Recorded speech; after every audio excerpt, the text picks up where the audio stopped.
बिस्मिल्लाहिर्रहमानिर्रहीम। अस्सलाम वालेकुम। मैं हूं आपका दोस्त जावेद हसनैन। आपसे एक सवाल पूछना था। क्या आप चाहते हैं कि आप रियल एस्टेट से इन्वेस्टमेंट जो है करके जो है वो प्रॉफिट जनरेट करें? तो सर रियली आप बहुत लेट हो चुके हैं। क्यों कि सर अगर रियल एस्टेट की बात करें, प्रॉपर्टीज़ की बात करें तो हमने बचपन से ये सुनते हुए आ रहे हैं कि आप जो है प्रॉपर्टी में इन्वेस्टमेंट करें, ज़मीन में इन्वेस्टमेंट करें तो आप लाखों करोड़ तो कमा सकते हैं। और अगर हम दूसरा एस्पेक्ट इसका देखें तो हकीकतन ऐसा ही हुआ है कि दुनिया में लाखों करोड़ों अफराद ऐसे थे जिन्होंने रियल एस्टेट में इन्वेस्टमेंट की और लाखों करोड़ों रुपए, अरबों रुपए कमाए। आपके इर्द गिर्द बहुत से लोग ऐसे होंगे जिन्होंने साइकिल पे या बाइक पे जो है वो रियल एस्टेट का काम शुरू किया, स्टार्ट किया और आज वो अरबपति बन चुके।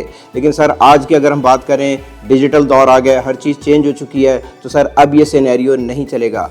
क्योंकि प्रॉपर्टीज़ जो हैं, सबसे पहली बात अगर करूं तो प्रॉपर्टीज़ इतनी महंगी हो गई हैं कि 95% लोग जो हैं वो प्रॉपर्टीज़ में इन्वेस्टमेंट नहीं कर सकते। दूसरा जो हर्डल आता है वो हर्डल ये आता है कि आज लोगों के पास लैक ऑफ नॉलेज है, इंफॉर्मेशन नहीं है। अगर आप अपने इर्द गिर्द देखेंगे तो चारों तरफ जो है मुख्तलिफ सोसाइटीज़ बन रही हैं, तो आपको ये मैनेज करना पड़ेगा, ये डिसाइड करना पड़ेगा, ये नॉलेज आपके पास इतनी होनी चाहिए कि कहाँ पर इन्वेस्टमेंट की जाए तो वो प्रॉफिटेबल होगी। तीसरा अगर आप प्रॉब्लम देखें तो वो है आपका आम आदमी के लिए है डॉक्यूमेंटेशन का, कि उनको डॉक्यूमेंटेशन का भी आइडिया नहीं होता।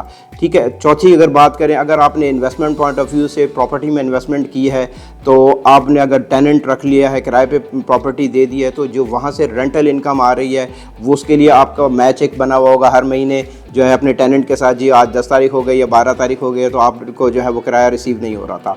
और अगर कोई ज़्यादा अच्छा शरीफ आदमी मिल जाए आपको तो उसमें प्रॉब्लम क्या आएगी, वो कहेगा जी कोर्ट आ जाए, वहाँ पर मैच आपका जो है वो शुरू हो जाएगा, स्टार्ट हो जाएगा और आपके कोर्ट के चक्कर लगना शुरू हो जाएंगे। बजाय ये कि आपने प्रॉपर्टी में इन्वेस्टमेंट की थी एज अ प्रॉफिट के लिए, लेकिन आप जो है वो मैच खेल रहे हैं अपने टेनेंट के साथ। लास्ट जो प्रॉब्लम आती है वो है प्रॉपर्टी में लिक्विडिटी की। लिक्विडिटी की बात करें कि सपोज़ अगर आपके पास 2 करोड़ की प्रॉपर्टी है और आज आपको उसमें से 15 लाख या 20 लाख रुपए चाहिए, तो पहला ऑप्शन तो ये होगा कि आपको वो 100% लिक्विडेट करना पड़ेगा, यानी पूरी प्रॉपर्टी बेचनी पड़ेगी, तब उसमें से 15-20 लाख रुपए आप यूज़ कर सकते हैं। और आपको पता है पाकिस्तानी लोग हैं, पैसा कैश हुआ, पैसा खुला हुआ, तो बजाय वो 20 लाख के वो आपके 50 लाख रुपए खर्च हो जाएंगे। और दूसरा अगर इसका दूसरा एस्पेक्ट देखें तो यह है कि वो 2 करोड़ की प्रॉपर्टी बिकना आसान नहीं है। आज आप बेचने जाएंगे, हो सकता है 6 महीने, 8 महीने, साल लगेगा उसको बिकने में।